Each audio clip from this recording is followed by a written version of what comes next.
Thank you very much.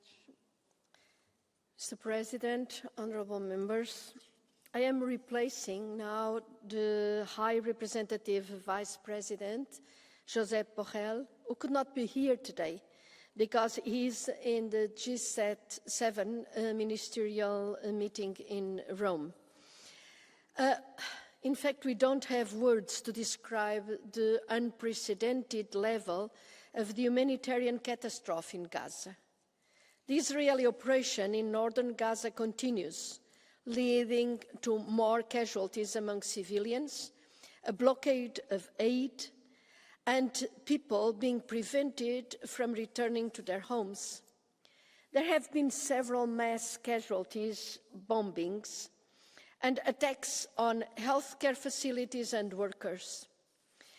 The UN has warned that famine is imminent in areas within the northern Gaza Strip, which have practically received no humanitarian assistance for over a month.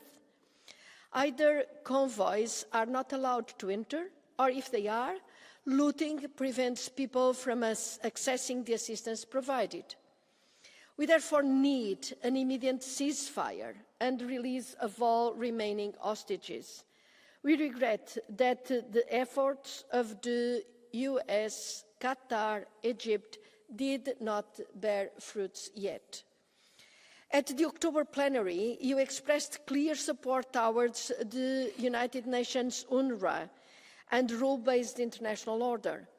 We are gravely concerned about the impact of the laws voted in the Knesset on the 28th of October, which can effectively obstruct all UNRWA's activities in Gaza and the West Bank, including East Jerusalem.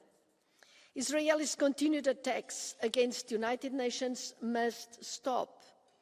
We have to defend our vision of a rules-based global order, especially when the UN Secretary General, peacekeepers, or a humanitarian agency are being threatened. UNRWA provides essential services to millions of people in the region, not only the West Bank and Gaza, but also Jordan, Lebanon, and Syria. In addition to the delivery of life-saving support, UNRWA also plays a fundamental role in providing daily education, health, and social services. No UN agency can take over UNRWA's special mandate. As repeatedly repeated by the UN officials, it provides services to individuals based on their status. Registered Palestine refugees in several human development fields, namely education, health, relief and social services, and emergency assistance.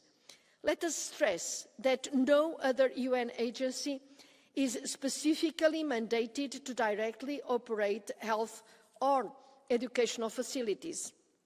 The Israeli legislation would directly impact UNRWA's delivery of essential education and healthcare services, leaving about 340,000 students and over 1 million patients without access to school or clinics over the occupied Palestinian territory. Additionally, more than 14,500 local jobs in education and healthcare, key for both service delivery and community stability, are at risk. Recognizing the disastrous consequences that this legislation would have to UNRWA's operations, the European Union reached out in advance of the vote in the Knesset to persuade the Israeli government to reconsider. First, the EU, through its delegation in Tel Aviv, made an outreach to the Israeli authorities, to which 17 member states and 6 like-minded partners were associated. On the day of the vote, the High Representative issued a statement urging the Israeli authorities to review its plans to adopt the bills. Then, following the vote, the High Representative Vice President issued a statement on behalf of the European Union in which he once again condemned any attempt to abrogate the agreement between Israel and UNRWA reflecting what was agreed at the October European Council. The European Union also reiterated its firm support to the UN. Now that the laws have been adopted, we have called on Israel to ensure that UNRWA can continue carrying out its crucial work in line with its mandate adopted by the UN General Assembly.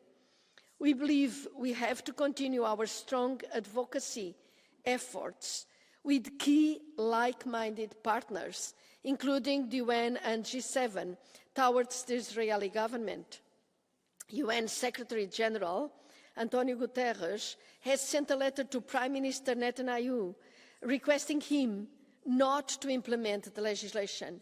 The legislation is due to enter into force in less than 90 days. As the UN itself has relentlessly expressed, there is no alternative to UNRWA. Thus, it is essential that we continue reaffirming our strong support of UNRWA further to the clear language in the European Council conclusions.